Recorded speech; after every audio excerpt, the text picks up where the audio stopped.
Hello, everyone, beautiful human beings. Welcome to My Dead Dragon. This is Katherine, your host, and I am joined today by a fellow Canadian, Tanasha Smith, out of Toronto. And Tanasha is the principal social worker at Mastery of Self in Canada, and she provides counseling services to individuals, couples, families, youth, and seniors. And her greatest passion is to bring healing to people who have been through traumatic or stressful experiences. The goal for her clients is to help guide them into a healthy perception of themselves and strengthen their relationships with themselves as peaceful, gifted, wholesome beings. Tanasha emphasizes the importance of self-care and consistency, that the transformation begins when the work on the self is applied daily. And she believes that letting go of the past takes time to unpack, just as there isn't a one-way approach that fits for everyone. With over 15 years of experience supporting youth and young adults, her goal is to guide her clients to believe that self-worth is the power to strive to be their best selves.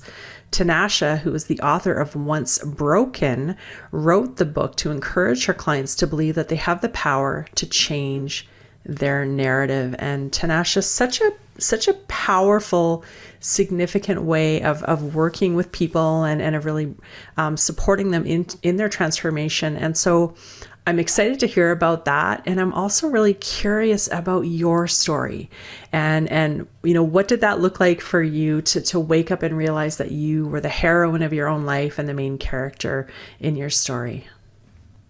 Well, Katherine, I have many dead dragons.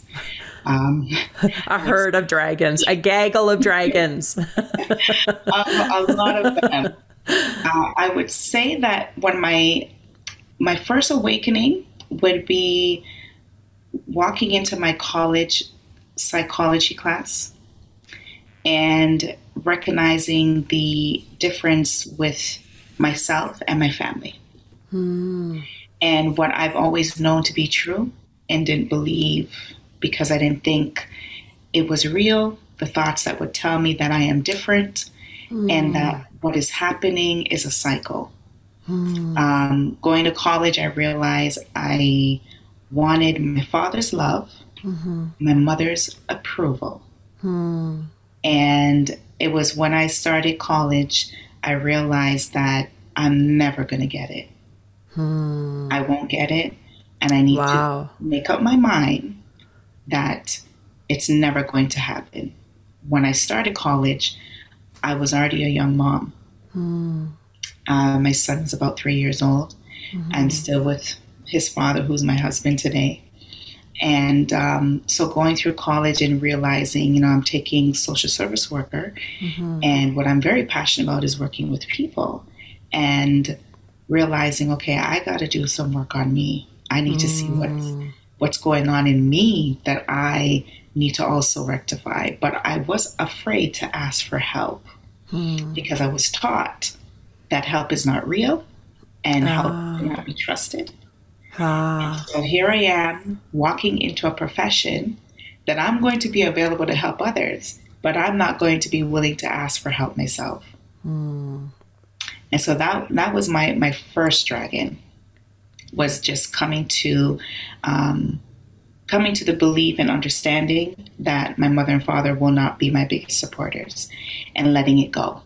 And it was hard. So how were you able to let it go? Like, I'm so curious because I think in that moment, right, and I can certainly relate to that, where there's that realization, right? Like, first of all, like, I've got this pattern where I'm seeking approval and love, to even recognize that that's a thing that's happening. And then realizing I'm probably not going to get it. Yeah. And so then in that moment, there's a choice. So, okay, so I'm going to escalate the behavior to try to get the approval and the love, right? That's one way I could go, or I could go in a different direction. So in that moment, how were you able to make the choice to move in that direction of self-empowerment as opposed to, I'll just try harder? Well, it wasn't easy because trying harder did come at some times. I'm like, okay, I'll try again. Even though she's pushed me away and let me feel like I'm nothing, I'll try again. And it was the lessons that I was learning in class and the theories that I was learning in class, the generational cycles, and how we become so dependent on the very thing that we are needing, that void that we are not willing to fill. And so even though I walked away from it, I focused more on my siblings because I am the first child of 9 girls. Okay. Yeah. Eldest child. Same. Yes. And so what that did now, I said, okay, I won't focus on her attention, but I will start to be the most amazing big sister that I can be. And that was just bringing myself into a deeper hole. Yeah. Right. Still to seek approval. Right. Yeah. Yeah. And so recognizing and that I couldn't go any further was also remembering where my parents were at mentally and their capacity of what they're carrying and their mindset. So my mother not finishing high school and coming to Canada at a very young age, knowing her story, being the only girl and had older brothers, but she did not find that love. She was also abused by my father. So she's carrying a lot of weight. Yeah. And then my father, who is the eldest of his parents, not having a connection with his mother, and then suffering with drug abuse. So I'm now going into class to college and I'm learning all about these great things, but I'm also filling myself with some resources because I had to be a parent to myself. Right? Even though I had my grandparents around me, I had to teach me and unlearn the things that I've learned. So Oprah was my go-to. So when she had her guests come on and they were learning different things, and one of my favorite guests with Oprah was Ileana Van Zandt, who went through a lot and she wrote many books. So I used my life experience to those that I could relate to. Yeah. And grew from their mistakes and their pain so that I can rebuild a new me. And that took some time. Oh, yes. It took some time because what we have learned and adapt to know what was best for us, we eventually repeat until we start to realize that it's not feeding us it's not feeding us anything good for us to use for ourselves and others that we love. Right? And so that my first dragon is letting go of mom and daddy issues, but it did not just happen overnight. It happened with me applying my work, and the only work I knew how to do was journal. Because I wasn't one to speak about my problems. So I would journal all my emotions. And I started that when I was about 10 years old. And then it was ripped away from me when I was 15, 16 years old. And so my second dragon, I'll say second dragon based on age, was having to overcome my 6 years of sexual abuse of my mother's boyfriend. And so that dragon was with me for a very long time. My self-esteem, my self-confidence, my self-worth, depression, anxiety, and not even understanding what all of that meant, and having to face myself and not see myself. So I would make sure that I'm available for everybody and anybody, and not available for me. Didn't know how to ask for help. And when I did, I didn't trust it. And I'm guessing not even knowing what available to yourself would even look like. Oh, yeah. Like even available to me, like, what does that mean? Yes, definitely. And so that dragon, I would say, would be the biggest dragon, even though I didn't have my mom and my father's support. That dragon ripped me to the core that I had no idea how deep that dragon was. I was carrying that dragon with me. I didn't do it to myself, but then I blamed myself. Yeah, which is Right. such a common response, right? When Yes. you've experienced and survived something like that, to go to shame and feeling like, well, I must have done something to deserve this, or, Right. why did this happen to me, and why didn't my parents protect me, or why didn't they believe me?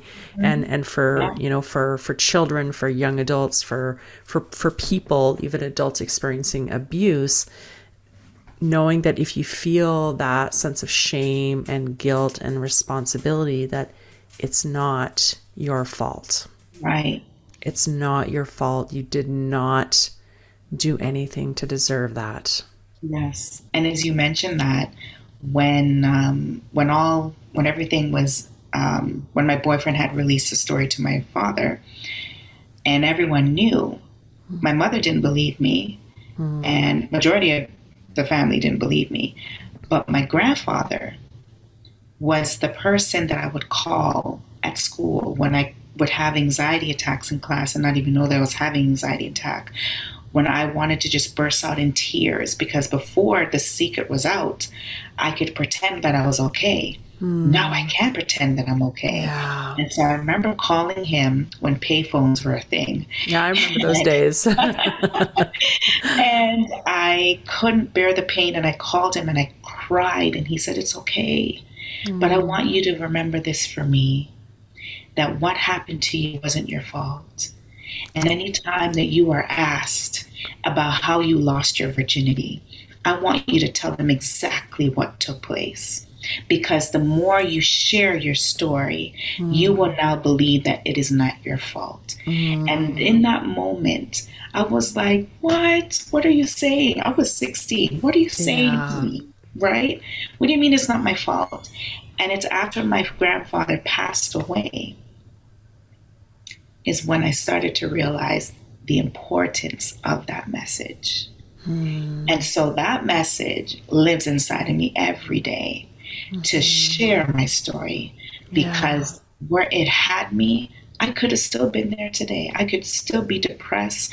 I couldn't have finished my bachelor's and my master's degree to be who I am, because even throughout that process, I was telling myself that I was stupid because I heard my mother tell me that I was. I was telling myself I was undeserving because my father told me I was worthless. I could have told myself to just give it up because it's not even worth it. No one cares if you're doing this anyway. No one's going to cheer you on. And at that point, I had my own children to tell me that I was fantastic, right? And so the more we keep doing the work, we do the work, but are we believing in the work that we are doing? Yeah. Which it's a whole other level, right? Yeah. When we, and I think when we start the work, there's this, it's kind of at an intellectual or cognitive, there's this distrust. Think about like Yeah. a feral cat, like, right? Like, okay, I'm doing the Right. work, but like, I don't believe that this is gonna, Yes. I don't believe it, right? Yeah. I'm doing it, but I'm afraid, I'm Yes. protecting myself. And really, truly, this is what I see with coaching as well, is that, Yeah. as we stay in the work, as we learn to trust the process, learn to trust ourselves, Yes. we experience it in a whole different way, a deeper Oh, way. yeah. Yeah. Definitely. Yeah. And I love that, Tanasha, that you shared the choice that you made. So recognizing that my parents couldn't show up for me in the way that we hope that all parents can show up for their children. Right. And really developing that compassion for their experience and their story, and that they're showing up as best they know how. Yeah. And so it's up to me to actually learn how to parent myself. And for everyone listening, that this is actually a thing you can do, is to say, okay, well, if I was a child and I was my parent, how would I interact with myself? Right? What messages would I give myself? Definitely. Yeah. And as you say that, it just brings me to the amount of times that I fell, the amount of times I was in depression, the amount of times I had suicidal thoughts, and wanted to just give it all up, just throw it away. And I would say I hit rock bottom when my stepbrother, because my mom was married, and well, she still is. And so the husband had 2 children, a son and a daughter. And the son was murdered. And he was murdered based on being in a bad area where gangs were retaliating, and he was in crossfire, 15 years old. Oh. And at that point, Katherine, I had none of my family speaking to me. And this is on the news. And I had to tell myself, I have to make a choice. It's either I'm going to ignore it, which I couldn't, because that's not who I am and that's not how I was built, or I'm going to walk in and help my family. And it was because of his death, his murder, I decided I needed to finish my work. And, you know, self work does not come to an end, but there's different seasons. Yeah. And there's the different seasons that we overcome, we develop, we grow out of, and we now adapt a new way. And we build a new self all the time. And so when I had to grieve him, that was when I actually started doing the work to unpack the abuse my father did on my mom, the abuse of me having to be exposed to sexual abuse and sexual assault at the age of 6 years old. The anxiety, the panic attacks, the self-hatred and sabotage that I did to myself. And when I was in that, I don't even know what to call it. Maybe just call it another dead dragon. Yeah. But when I was in that hole, that despair, I remember reaching out to a coworker, and it was a male, and he said, I knew something was up with you. Because as much as you pour out to others, you're so selfless that you're not looking for nothing in return. But what I want you to do and start practicing is speaking life back in yourself. Because you've spoken life into so many people. Yeah. You need to speak it into yourself. And Katherine, it was so hard. Yeah. It was hard. Yeah. And I would get up every day and I would look in the mirror and I would speak to Tanasha. And the moment I opened my mouth, I would just cry. Yeah. Nothing could come out. Yeah. And so I didn't stop. I just kept going. And every morning I'd stand up in front of the mirror, and I didn't even like what I saw. People would tell me all the time, you are so beautiful. And I couldn't accept that because I didn't think I was beautiful, because why did they abuse me if I was beautiful? I must have been ugly.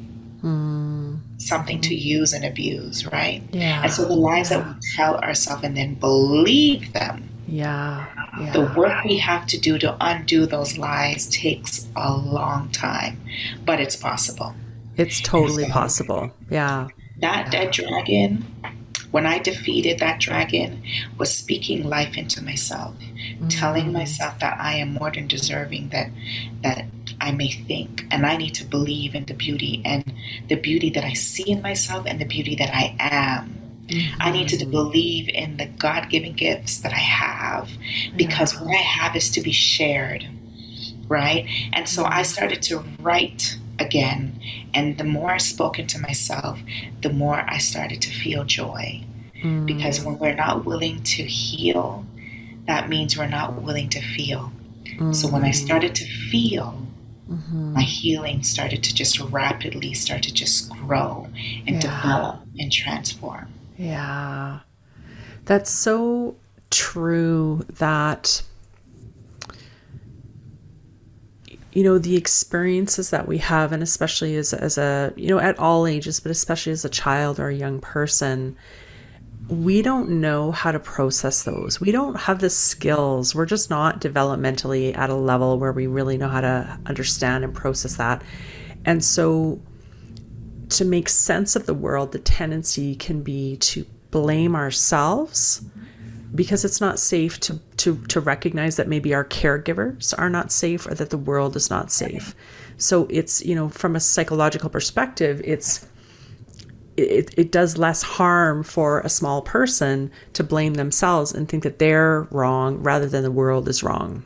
Yes. And when we do that, then those experiences, those emotions that we suppress, those traumas, those, whatever it is that's happening, they get stored in our body.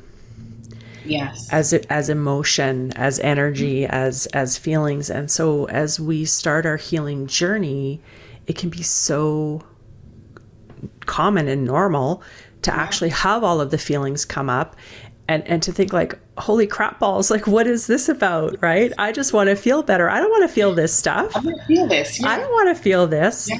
And so for people listening, knowing that as you feel it, you release it. Yes. And you will actually get to a point where it's not coming up in the same way. So it's that trusting the process. Right. And as you feel it, you release it. You actually create space in your body, in your psyche, in your soul for your true expression to emerge and for healing to occur. Definitely. Definitely. I will continue to always share my stories because the more we hear the Me Too's, it does something to us. Yeah. Because when we're going through, we think we're the only person on the planet that hasn't been affected that way. Yeah. Right? Yeah. And so I love working with youth. I love working with youth because when I was a youth, I didn't have someone like me. I didn't have someone to comfort me and let me know that it's going to be okay. And you're going to get over this. Believe me. I didn't have no one that experienced something even close to what I was experiencing to make me feel that I was a somebody. Yeah. And so going to school, none of my friends knew what I was going through. And I know if, some of my schoolmates were to hear the story, it would blow their mind to know. But the teachers also make an impact in our children's life. And I had one teacher, and I reconnected with her about 7 years ago. I kept her card. She gave me a graduation card, and I sent her a picture of the card. And what warmed my heart was the fact that she was able to describe me to a T, and that she remembers my outfit on graduation day. Oh, wow. And I then shared with her what I was going through. We met up at Starbucks. She cried. She said, I wish you had told me. I wish I would have been there. And I said, I know you would, but you were there. Yeah. You made me feel like I was magical when I was sitting in your class. You made me feel that I was heard and seen, something that I was not feeling at home. And so that was the mentality growing up. You're to be seen and not heard. But sitting in her classroom, she saw me. And so and it's those little miracles along the journey that gave me hope to just hold on. Yeah. I wanted to run away from home, but I didn't know where I wanted to run away to. Yeah. Right? I wanted to escape and I wanted to kill myself, but I didn't know how was I going to plan that out. How do I do this? Do I draw it out? But I had a narrative that I held on to. I was 12 years old and I had a dream that I had a dream of me sitting behind this beautiful desk. It was brown with oak and marble. My chair was just top-notch leather seat. I had couches and the lights were just beautiful in the room and it was cozy. Yeah. And at the time, whichever boy that I had a crush on, that was my last name. And so at the time, I had this crush on this Italian boy, my neighbor, who was Andrew Shida. And so in the dream, my best friend who was sitting at the table at the reception called me. She goes, Mrs. Shida, your next client is here. And I said, no worries, I'm just finishing up. And I had a male in front of me who was just weeping, and I was telling him it's all going to be okay. And he's like, I know, you're amazing. And I'm just like, and in the dream, I'm even asking myself, what did I do? Why am I amazing? And so I woke up from this dream And I taught my grandfather, and he said, well, it's two things. It's either you're a psychologist or a shrink. And I was just like, at 12 years old, I'm like, what is that? That don't sound fun, right? Yeah. But I went and did the research, and I looked up shrink, psychologist, same thing. Mm-hmm. But one thing I did realize, I wasn't going to give up medication. I didn't want to be that kind of person. Mm-hmm. I wanted to help people from what I know. And when the librarian told me that, well, there's other different people that help people. There's different roles. And she said, there's social worker, there's counselor. And I said, social worker, what is that? That in the library back then, there was no computer. The librarian had a computer. We had to go search the book, right? with the like pull out cards, right? The index cards. Yeah. Oh yeah, it took time.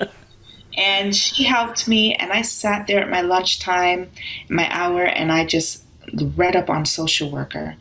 And I said, this is it. This is where I want to be. And within a couple of weeks, sitting in a class and the teacher asking, what do you want to be? And I said, I want to be a social worker. And now we're told to tell the guidance teacher who we want to be so that they can set up our timetable, only for my guidance teacher, who I trusted and told what I was going through, to tell me that you can't be a social worker. Pick something else. Yeah. Wow. So the dream was there, but then it was also told that I couldn't be, because he doesn't think I had the ability to be a social worker. So here I am carrying the dream and the image, and also carrying the one person I trusted in school to tell me that I wasn't able to be that person. But I held on to that narrative, Katherine, and today I'm living it. I'm sitting in my office where I do counseling, and I never thought that I would get here. So how did you hold on to that part of you that knew? Every time I wanted to give up, I kept saying, then how are you going to know if you're going to be that social worker if you die today? If you run away and become a bum on the street, just give up on life, what happens to that dream? So every time that I gave up, and I gave up even after having my children, because postpartum, that was almost another killer. That was another dragon I had to defeat, because I didn't do the work. And so I didn't think my children were deserving to have a mother like me, because I'm abused, I'm used, I'm not deserving to be your mom, right? And so I kept holding on. Every time I wanted to give up, remember, you want to be that social worker that have your own office. If you give up now, you're never going to see that dream. I heard a great expression that our pain becomes our purpose. Yes. Yes. Yeah. It did. Yeah. And that we really can, I know that every challenge, every adversity, every difficult thing that we've experienced has gold for us if we're willing to look at it with that lens. Yes. Right. So we can, and not to dismiss the life events, the content that we experience. Oh, no. And we have a choice about the story that we're going to tell ourselves. Yeah. And as we notice the story that we're telling ourselves, the narrative, as you mentioned, we then can start to choose to tell a different story. Yes. Yeah. And that's exactly what I started to do.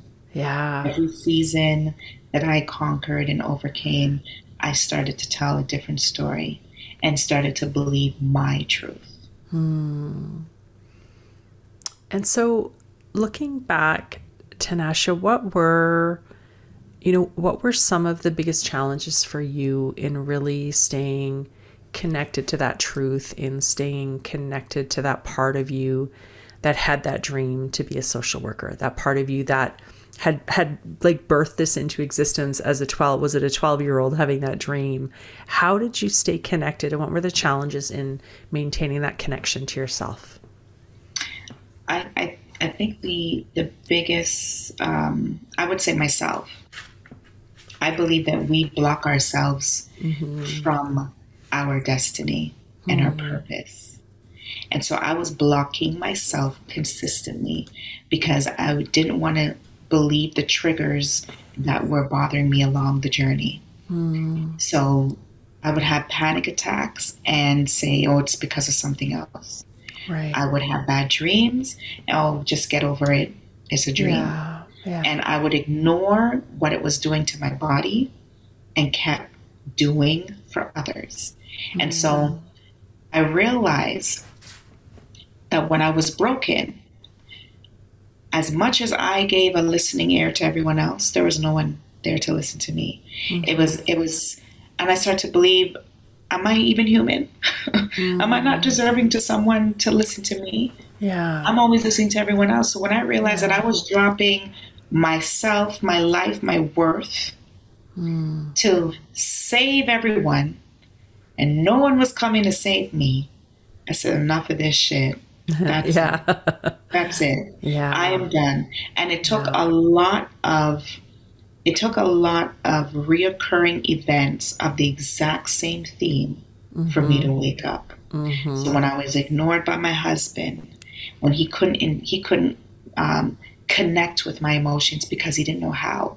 I don't know how to deal with this. This is too much for him. And so instead of saying, I don't know how to deal with it, he would run or just make sure he wasn't available. My best friend of over 30-something years, I would run to her and save her. And the moment I said to her, I feel like ending my life, instead of her calling me and coming to me, she just avoided everything altogether. Having to open up to another friend of mine who stopped me in tracks. There's always one. There's always one friend. And he said, you need to get out the house and you need to do something for yourself. I don't care if it's cry until the day ends, or buy yourself something to eat that makes you feel good, but you need to get out of this now. You got too much to offer this world to allow the depression and anxiety and the hurt to continue to pull you back into that hole. And so every time I felt to give up, because I just would not believe in myself. I wouldn't believe in everything that people told me who I was. I wouldn't believe that the skill set that I had been birthed into this world to do, that I was capable of doing it.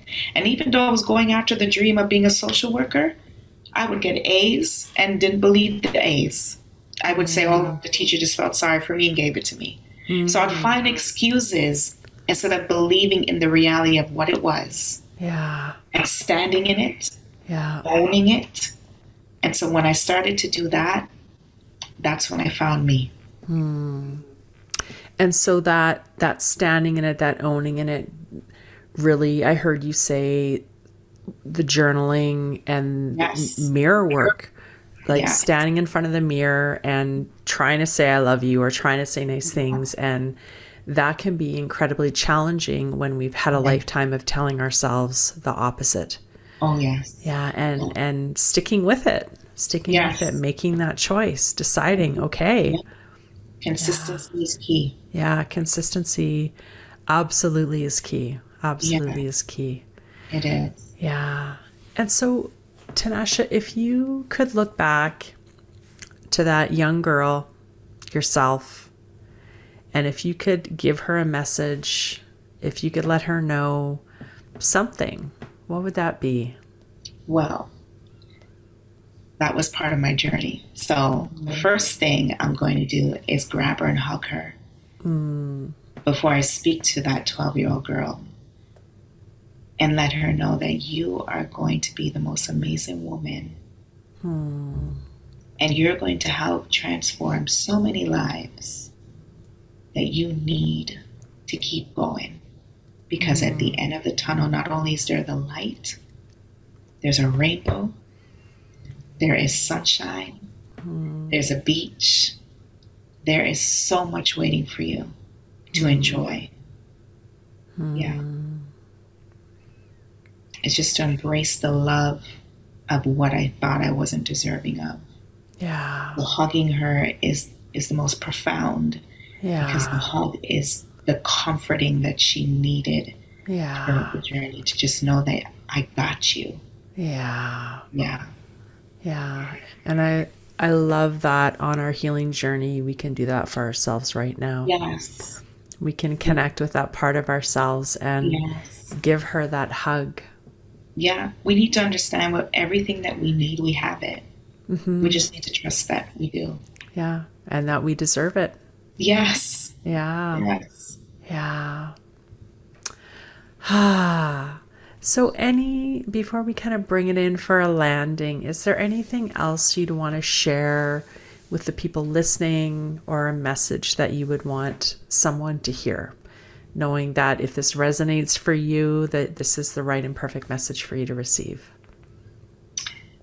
Well, because I've been sexually abused and experienced a lot of trauma, it's in the clinical term, it'd be complex trauma. And so those who have experienced any pain, because trauma is trauma, pain is pain, and we can all relate to pain. I would encourage you to do the life work that is needed so that you can be your best self.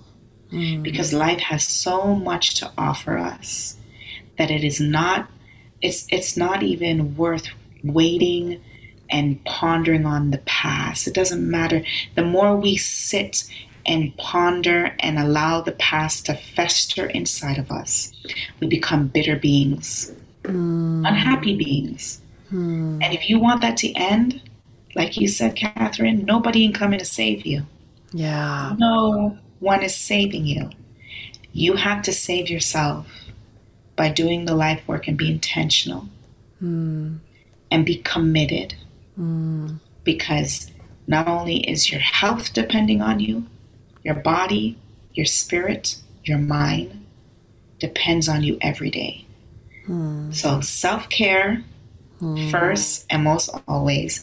If we're not putting ourselves as a priority, then what does it mean to put someone else before you? It means nothing. You come first, because if you ain't got you ain't got nothing. Yeah. That's why they tell us, put your oxygen mask on first. You can't help anybody else if you're, right? If you're suffocating, if you're drowning, if you're empty. Exactly. Yeah. Do the work. It's so worth it. It's worth every hour, every minute of the day. Yeah. We are worth everything we believe and want for ourselves.